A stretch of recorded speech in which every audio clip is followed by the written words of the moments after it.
प्रदेश सरकार द्वारा प्रदेश में सभी जिलों में इको टूरिज्म को विकसित करने के लिए 1000 से अधिक ब्रिटिश ब्राइडल पाथ रिस्टोर करने का निर्णय लिया गया है, जिससे वन विभाग के माध्यम से पर्यटन स्थलों को विकसित किया जाएगा, जिससे स्थानीय युवाओं को स्वरोजगार के अवसर दिए जाएंगे। ऐसे में सरकार सभी जिलों में इको टूरिज्म को विकसित करने के लिए वन विभाग के माध्यम से कई साइट्स को चिन्हित कर रहा है। सीपीएस सुंदर सिंह ठाकुर ने कहा कि कुल्लू जिला में ब्रिटिश ब्राइडल पाथ पुराने समय से थे और अब इन ब्रिटिश ब्राइडल पाथ से हटकर सड़कें बनाने का कार्य किया गया है। उन्होंने कहा कि कुल्लू जिला में विभिन्न क्षेत्रों में ब्रिटिश लेखक पाथ को रिस्टोर करने का प्रयास किया जाएगा। उन्होंने कहा कि वन विभाग के माध्यम से पूरे हिमाचल प्रदेश में एक सर्वे किया गया था, जिसमें 1000 ब्रिटिश ब्राइडल पाथ रिकॉर्ड में आए हैं। उन्होंने कहा कि इको टूरिज्म के तहत इन सभी ब्राइडल पाथ्स को रिस्टोर किया जाएगा और जिस प्रकार कुल्लू जिला की विभिन्न क्षेत्रों में इको टूरिज्म के तहत युवाओं को रोजगार के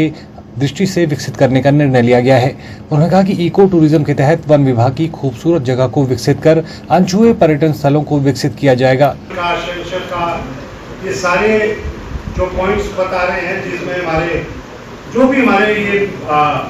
जो ब्राइडल पाथ्स पुराने थे, जिसको कि ब्रिटिश ब्राइडल पाथ्स कहते थे, आज क्या हो गया है कि हमने उन ब्राइडल पाथ्स से हटके सड़कें बनानी शुरू कर दी है और ग्रेड अपनी मनमर्जी में कर रहे हैं, जबकि वो टाइम टेस्टेड पुराने वक्त में और खासतौर पे बाढ़ के वक्त में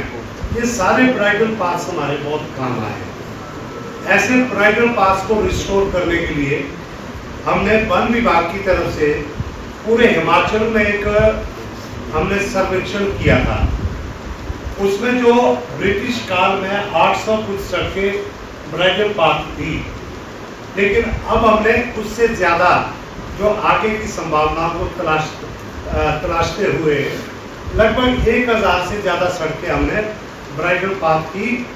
जो है हमारे पास रिकॉर्ड आया है। और अब इको टूरिज्म जो है, जिसे कि वक्त की मांग जो है, आने वाले वक्त में जिस प्रकार से मनाली में ओवर क्राउडेड हो गया, अब आपने शांगड़ की बात की,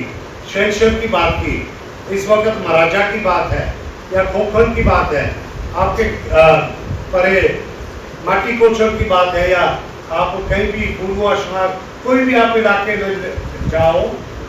आपके सारी कोठी की बात है, बहुत सारी खूबसूरत जगह है, लेकिन उन जगहों को रोड कनेक्टिविटी नहीं होने की वजह से वो जो है हम उनको एक्सप्लोर नहीं कर पाए हैं। सबसे पहले जरूरत है कि सस्टेनेबल जो एक टूरिज्म जिसमें कि कैलकुलेट किया जाए कि अगर शांगड़ की कैरिंग कैपेसिटी है, कैरिंग कैपेसिटी मतलब कितने टूरिस्ट आ सकते हैं, अगर वहाँ पे 1000 टूरिस्ट की कैपेसिटी है, हम रोहतांग इस वक्त वहाँ पे कैरिंग कैपेसिटी अगर 5000 है, लेकिन टूरिस्ट सीजन में वहाँ जा रहे 30,000 लोग, तो कभी ये दिक्कत आ रही है। आज भी हमें जैसे अभी ये जो फ्लड्स आए हैं, इसमें हमने देखा कि इस बारी जैसे श्रीखंड महादेव जी का है, उसकी कैरिंग कैपेसिटी अगर एक साल में 1500-2000 श्रद्धालु है, वहाँ जा रहे 20,000 श्रद्धालु। वही वजह है कि एक तो आग इतनी गंदगी पड़ रही है। आज जलोड़ी में देखो, जलोड़ी इन सब जगहों की बात को कैरिंग कैपेसिटी हम निकाल रहे भी हैं, स्टडी भी कर रहे हैं। हमारे जितने भी गांव के लोग हैं, जैसे पार्सना जी ने ये जो पॉइंट बताए हैं, ठीक है, हमारे फॉरेस्ट के और